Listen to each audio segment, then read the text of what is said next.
All right, imagine a single state literally reshaping global politics, culture, and economics for 3 straight centuries.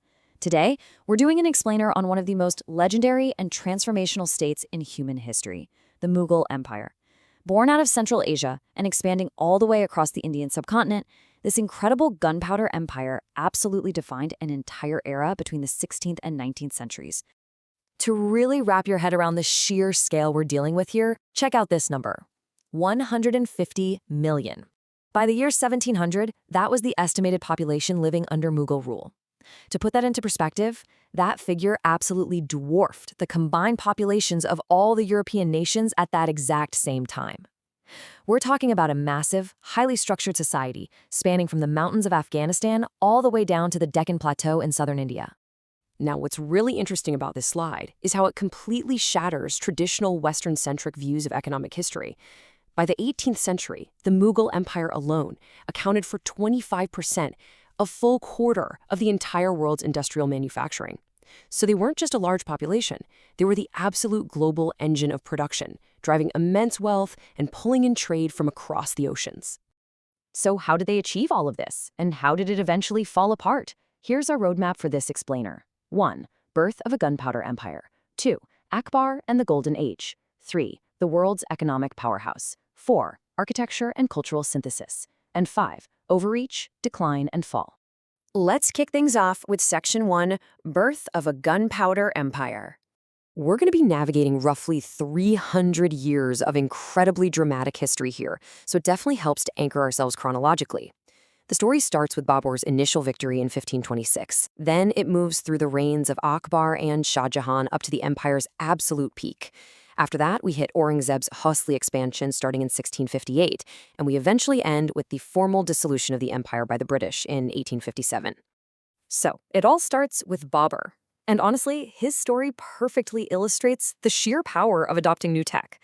Picture this. It's 1526. Babur has just 12,000 veteran men, and he's staring down the Sultan of Delhi's army, which boasts a staggering 100,000 men.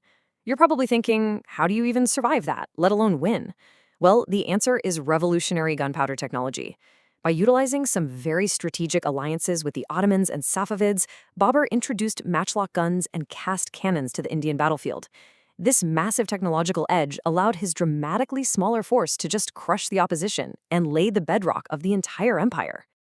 Okay, let's dive into this. Section 2, Akbar and the Golden Age.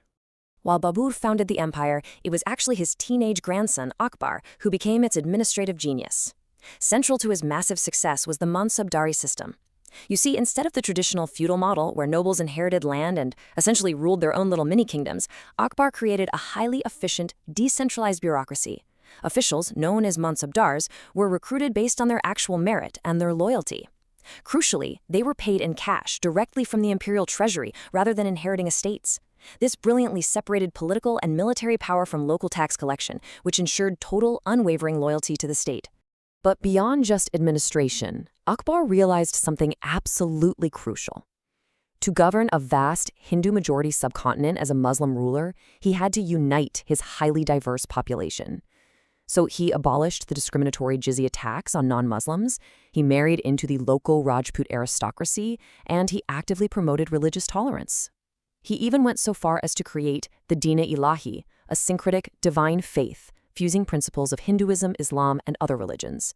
It fostered incredible social stability.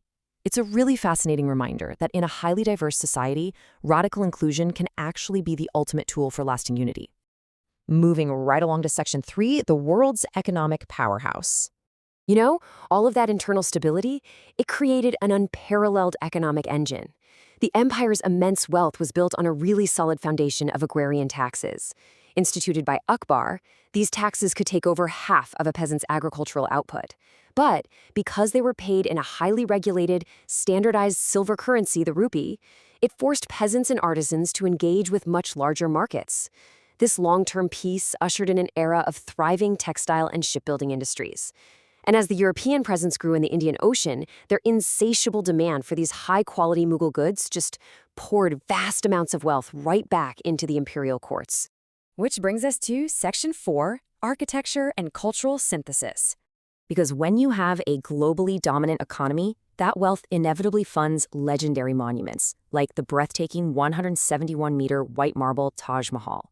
Built in Agra by Emperor Shah Jahan in the 17th century, it was dedicated to his beloved wife, Mumtaz Mahal. But there is a really fascinating dual symbolism here. On one hand, it's an absolute masterpiece of artistic synthesis, perfectly blending Islamic, Persian, Turkic, and Indian architectural styles. But on the other hand, it represents a profound warning. It was a massive project of extravagant spending that happened right when the empire's economy was beginning to slide into a recession. The wealth was flowing right up to the top to build monuments, but the agricultural base underneath was really starting to strain. And this cultural synthesis permanently shaped daily life. I mean, we literally still feel these pillars across India, Pakistan, and Bangladesh today. We see it in the standardization of the Hindustani language, which ultimately led to the development of Hindi and Urdu. We taste it in Mughal cuisine, which is this delicious blending of South Asian and Iranian culinary styles. We observe it in the deep integration of Persian art, literature, and miniature painting with local Indian traditions. Even the creation of classical instruments like the sitar emerged directly from this incredible Indo-Persian fusion. And finally, Section 5, Overreach, Decline, and Fall. To really understand how this all unraveled, the contrast between these two rulers is vital. On one hand, we have Emperor Akbar's incredibly successful model of religious tolerance, integration, and the abolishing of discriminatory taxes. On the other hand, we have Emperor Aurangzeb, who ruled for 50 years, starting in 1668. Now, Aurangzeb was a brilliant, relentless military commander, but he entirely reversed the inclusive policies of his predecessors. He reinstated strict Orthodox fundamentalism, destroyed numerous Hindu temples, and alienated his subjects. So while he pushed the empire to its absolute largest territorial extent, this severe internal fracturing tore right at the empire's internal foundations. It is kind of wild how quickly 2 centuries of stability can just collapse into chaos due to overreach, isn't it? So the crucial point is this. First, Aurangzeb's obsessive, endless campaigns in the Deccan drained the imperial treasury and completely exhausted the military. Because the army was weakened and the populace was alienated, fierce regional rivals like the Marathas and the Sikhs rapidly gained ground against the central state. Then, in 1739, foreign invasions struck a fatal blow when the Persian ruler Nadir Shah sacked Delhi, stealing immense wealth, including the famous Peacock Throne. Finally, by the time the British East India Company arrived as a major power, the Mughal emperor was really just a figurehead. The whole thing was formally abolished following the rebellion of 1857. It's just a breathtaking historical arc, right? From Babur's revolutionary matchlocks to the fading echoes of an empire in 1857. And it leaves us with a truly provocative question to think about. How do the echoes of the Mughal attempt to unify an incredibly diverse subcontinent still resonate in the modern geopolitics of South Asia today? Because the borders, languages, and cultures of the region are all deeply stamped by this remarkable era. Thank you so much for taking this journey and learning with this explainer.